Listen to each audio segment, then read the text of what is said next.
নমস্কার বন্ধুরা, আমার চ্যানেল মনিকা টিপসে আপনার স্বাগত জানাই।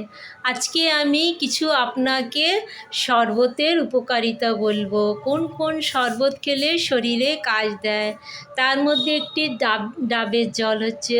ডাবের জলে খুবই উপকারিতা আছে, 1 নম্বর। দ্বিতীয় নম্বর হলো আপনার আখের রস। আখের রসও আপনার খুবই উপকারিতা দেয়। তবে এই আখের রস অনেকক্ষণ রাখা থাকলে ওর মধ্যে ব্যাকটেরিয়া উৎপন্ন হয়ে যায়, তাই জন্য আখের রস খেতে গেলে সঙ্গে সঙ্গে ওইখানে দাঁড়িয়েই খাবেন। এবং এর মধ্যে লেবু না নিলেই ভালো হয়, তবে বিট নুনও না নিলে ভালো হয়। এবং ইয়ার মধ্যে আদার রস দিয়ে খেলে বেশি উপকার দেয়, আদা রস দিয়ে খেতে পারেন। এবং আরেকটি হচ্ছে শরবত হচ্ছে লেবুর শরবত। আপনারা লেবুর শরবতও করে খেতে পারেন, তবে এর মধ্যে চিনির থেকে ভালো হচ্ছে পতঞ্জলি গুড়টা দিয়ে আর একটু বিট নুন দিয়ে আর লেবু মিশিয়ে খেতে পারেন। এটি কাঁচের গ্লাসেই খাবেন, কারণ স্টিলের গ্লাস লেবুতে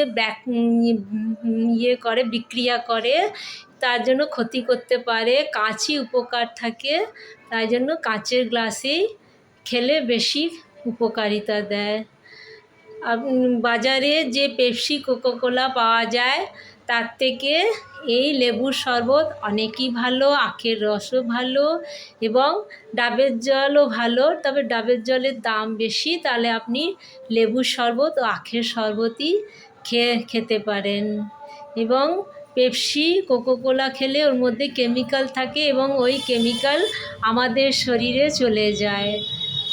তার থেকে বাঁচার জন্য আপনি ঘরে লেবুর শরবতই খেতে পারেন, তবে আয়োডিন নুন দিয়ে খাবেন না। বিট নুন নেবেন ও আপনি পতঞ্জলি গুড়টা খেতে পারেন, ওর মধ্যে ভেজাল থাকে না।